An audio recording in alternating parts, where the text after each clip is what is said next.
Salut, salut! C'est pour les petites questions, c'est bien ça. Alors, une question dédiée. Quel est le bien et le mal de la vie ou de ta vie à toi? On a tous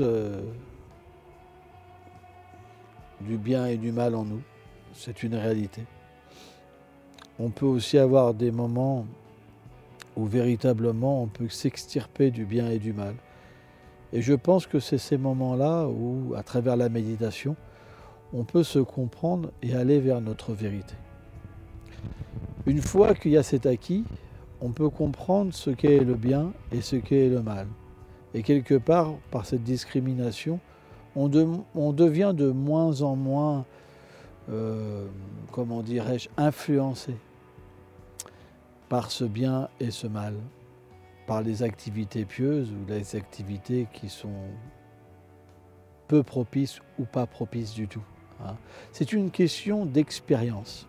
Lorsque l'expérience spirituelle vient en l'être, l'expérience du soi, alors il peut aller vers quelque chose qui est véritablement libérateur du bien et du mal. Et c'est ça qui est important. Or, naturellement, cette expérience, elle est graduellement de plus en plus forte et de plus en plus présente en l'être vivant. Donc, c'est quelque chose qui prend du temps. Mais ma méditation à moi, elle est toujours sur ma vérité. Je ne peux pas vivre sans cette conscience aujourd'hui. À d'autres époques, j'étais dans une sorte de mixité. Parfois, je l'oubliais et parfois, j'en étais imprégné. Mais aujourd'hui, ma vie en est complètement imprégnée. Donc, je préfère dire que je me trouve sur le chemin du milieu. Parce que c'est ce que je vis. Alors, une autre question.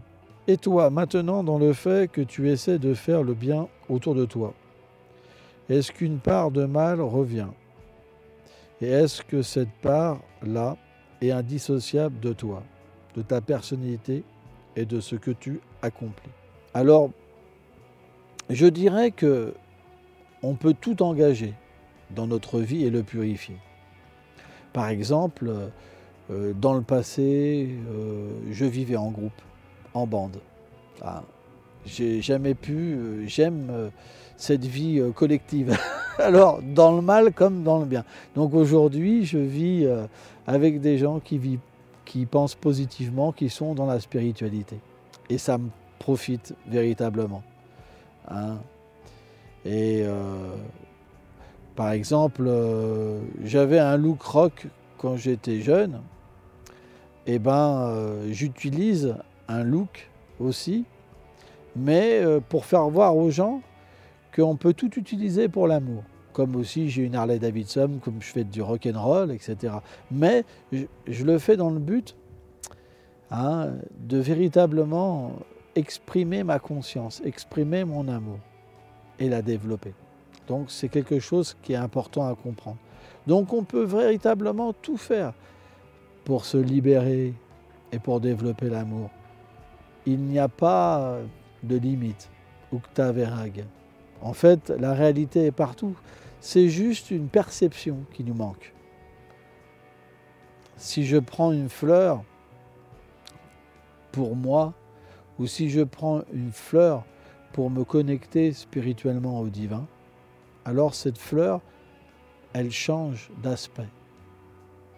Elle me connecte. Alors que la fleur, elle m'apportera qu'un plaisir égoïste qui me renferme sur simplement ma satisfaction personnelle.